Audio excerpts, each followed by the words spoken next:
তরবাল লইয়া কই যাইতেছ? তোমার মায়ের কবর খুঁজতে যাইতেছ? এইটা আপনি কি করছেন স্যার? আমার মায় তো মরে নাই।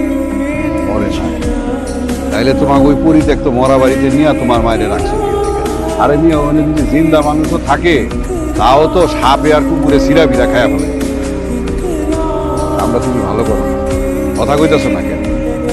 কি করব চাচা, বউডারে মানাইতে পারি? আমি থাকি সারাদিন খেত কামাই, এদিক দিয়ে আমার মায়ের উপরে বউডারে গ্রন্থ আছে।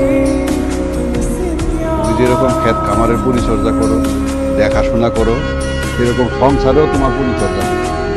তোমার মায়ের দেখভাল করতে হবে, তোমার মায়ের দায়িত্ব তোমারই নিতে হবে।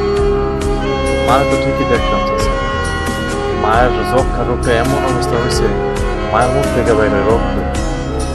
আমার ঘরে হচ্ছে ছোট একটা পোলাটারও যদি মরণ রোগে ধরে, আমি বাপ হয়ে তো আমার পোলাটার জীবনটা মরণের দিকে ঠেলা দিতে পারি।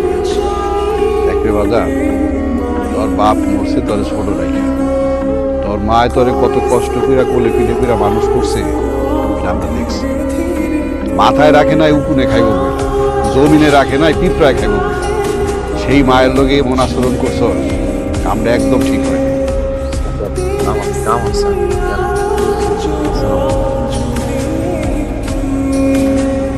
দাও, একটা কথা মনে রাখো, মায়ের চাইতে আপন এই দুনিয়াতে কেউ নাই।